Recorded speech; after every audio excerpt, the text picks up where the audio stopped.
Oh, terima kasih. Bismillahirrahmanirrahim. Assalamualaikum warahmatullahi wabarakatuh. Selamat Waalaikumsalam. sore, Profesor Mukhtarudin Mansur.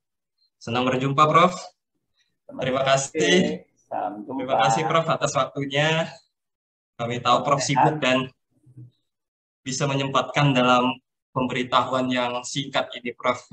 Izinkan saya, Prof, memberikan prolog sebelum sesi sharing dengan Dr. Enika, Prof.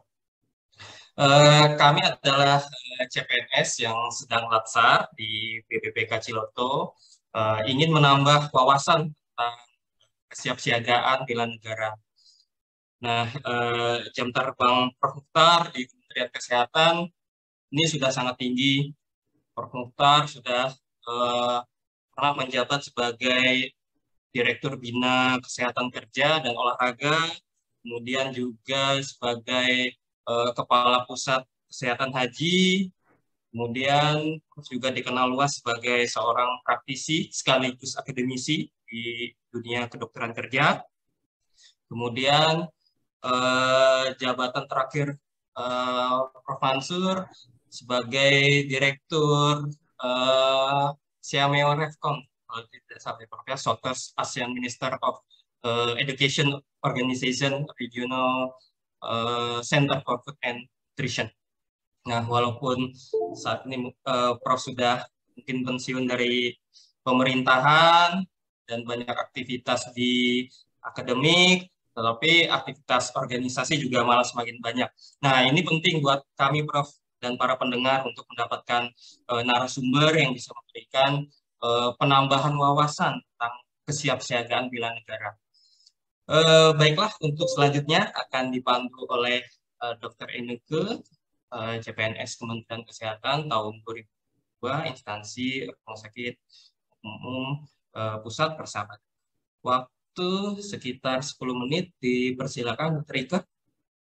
Baik, terima kasih Dr. Arif untuk pembukaannya dan juga perkenalan dengan Prof. Mukhtar. Selamat sore, Prof. Izinkan saya untuk menyampaikan beberapa pertanyaan, Prof. Yang pertanyaan dari kami semua, mungkin ada sedikit pertanyaan mengenai kesiapsiagaan bela negara, Prof. Jadi mungkin untuk sedikit pembukaan dulu, untuk kesiapsiagaan bela negara ini, aspek penting yang mau kami ambil adalah kesiapsiagaan dalam bentuk jasmani dan mental, Prof. Jadi untuk mempersingkat waktu langsung pada pertanyaannya ya, Prof. Yang pertama, Prof, bagaimana kami untuk sebagai seorang CPNS dalam mewujudkan kesiapsiagaan jasmani, Prof, dalam menjalankan tugas ataupun kegiatan fisik kami sehari-hari? Mungkin itu untuk pertanyaan pertamanya, Prof. Baik, ini modal dasar, sebagai pengetahuan dasar dari tenaga kesehatan, profesional kesehatan, yaitu perilaku hidup bersih dan sehat. Karena ketika kita bicara ketahanan jasmani, maka yang diperlukan adalah memang terutama dipengaruhi oleh perilaku. Ya, perilaku mulai perilaku hidup bersih dan sehat terkait dengan gizi seimbang, kemudian aktivitas fisik, kemudian bagaimana pengendalian emosi dan stres merupakan hal yang penting untuk dapat menjaga dan meningkatkan ketahanan jasmani. Ya, ada yang kurang, silahkan. Iya, baik, Prof. Kira-kira, Prof, untuk kesiapsiagaan jasmani itu, kan mungkin itu salah satu bentuknya dalam bentuk olahraga gitu ya, Prof, ya. Nah, kalau untuk kami sebagai tenaga kesehatan, apakah memungkinkan, Prof, di tempat kerja contohnya, ada fasilitas kesehatan ataupun kegiatan rutin yang berhubungan dengan jasmani gitu, Dok, Prof, untuk sehari-hari supaya mungkin kan kadang kami ini kurang waktu di luar tempat kerja gitu. Bagaimana, Prof? Alasan klasik sebetulnya. Ada pengalaman saya menarik ketika di Kementerian Kesehatan, saya kebetulan waktu di Kesehatan Kerja Olahraga itu juga di lantai 7 di Gedung Adiatma, lalu kemudian Kesehatan Haji juga di lantai 7 di Gedung Suyudi, ya. Dan itu justru ketika kepadatan waktu, kepadatan jadwal yang mendera kita, maka aktivitas fisik itu tidak boleh dikurangi. Dengan cara apa? Manfaatkan betul dengan latihan, memanfaatkan tangga untuk dapat kita beraktivitas fisik sekaligus latihan fisik. Ya, bedakan dengan olahraga memang. Karena aktivitas fisik berbeda dengan olahraga, dan aktivitas fisik itu tidak ada alasan untuk dapat menunda dan mengurangi dalam keseharian. Jadi kita bisa naik tangga, coba baru datang, kita langsung naik ke lantai 7, kemudian nanti rapat, biasanya banyak rapat di lantai 2, turun ke lantai 2, naik lagi ke lantai 7, dan seterusnya. Itu bisa kita manfaatkan sehingga aktivitas fisik dengan latihan fisik paling tidak 30 menit sehari itu sudah dapat dicapai. Jadi tidak ada alasan untuk dapat mengatakan, wah sibuk nih, nggak sempat olahraga. Ya mungkin olahraga nggak sempat, tetapi latihan fisik, aktivitas fisik dapat terus dikerjakan. Mungkin lanjut pertanyaan yang kedua ya, Prof. Tadi kalau kita membahas soal kesiapsiagaan fisik secara jasmani, kalau untuk kesiapsiagaan mental bagaimana, Prof, dalam menjalani tuntutan di lingkungan pekerjaan ataupun di masyarakat? Ya, jadi betul. Jadi kesiapsiagaan mental itu adalah kemampuan adaptif, gitu ya.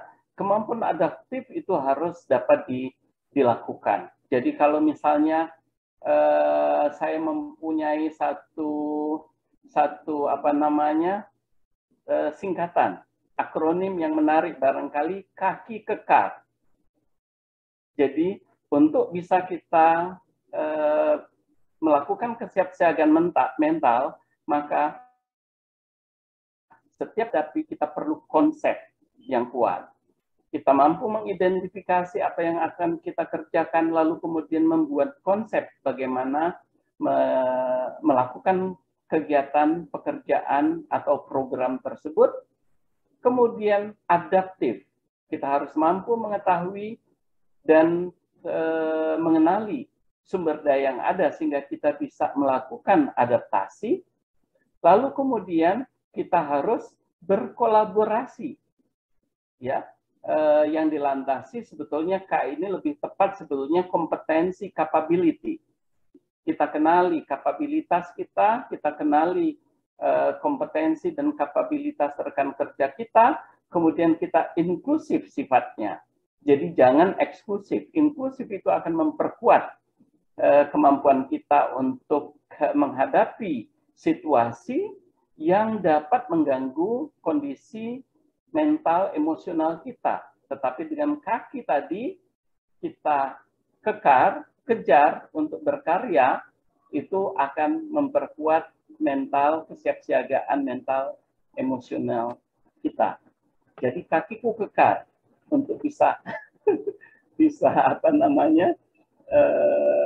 menjaga kesiapsiagaan mental, emosional tadi. Baik, Prof. Terima kasih atas jawabannya, Prof. Ini mungkin jadi pertanyaan yang terakhir. Mungkin lebih untuk sharing pengalaman Profesor sebagai seorang udah jadi sebagai seorang dosen, praktisi kesehatan, lalu juga sebagai seorang struktural di Kemenkes. Kira-kira dari pengalaman puluhan tahun itu apa nilai-nilai yang dapat dijadikan teladan bagi kami sebagai seorang CPNS, Prof? Ya.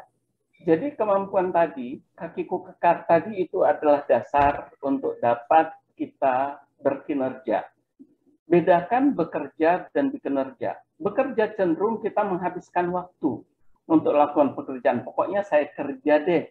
Gitu. Agak berbeda dengan berkinerja. Berkinerja itu kita berupaya untuk dapat manfaat. Ini yang penting menurut saya, bagaimana kita melakukan sesuatu itu, pikirkan. Apakah ini kemudian bermanfaat? Ketika bermanfaat, pikirkan. Kerja kita ini akan memberikan manfaat yang lebih besar dan lebih besar lagi. Saya kira dengan berpikir bahwa kita tidak sekedar bekerja, tetapi kemudian harus bekinerja, dan bekinerja untuk memberikan menebar manfaat itu merupakan kata kunci untuk keberhasilan dalam kita sehari-hari, termasuk terutama sebagai pegawai negeri sipil. Baik, Prof. Terima kasih banyak, Prof, atas jawaban-jawabannya dan juga sharing pengalamannya kepada kami. Mungkin selanjutnya saya akan kembalikan kepada pembawa acara, kepada Dr. Arif. Terima kasih, Dr. Ike. Terima kasih, Prof, atas sharingnya. Sangat bermanfaat buat kami dan para pendengar podcast ini. Menarik sekali, Dr. Ike memandu acara. Baiklah, demikian podcast kami, CPNS Latsar, BPPK Ciloto, Angkatan 10, tahun 2022. Semoga kita semua diberi keberkahan dan selalu diberi kesehatan. Wabillahi taufiq wal hidayah. Assalamualaikum warahmatullahi wabarakatuh. Waalaikumsalam. Waalaikumsalam warahmatullahi wabarakatuh. Izin, Prof, kita foto bersama sebentar, Prof. Baik, silakan.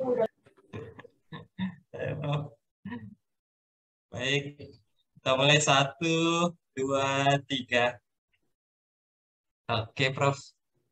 Prof, terima kasih banyak waktunya. Terima kasih banyak, Prof.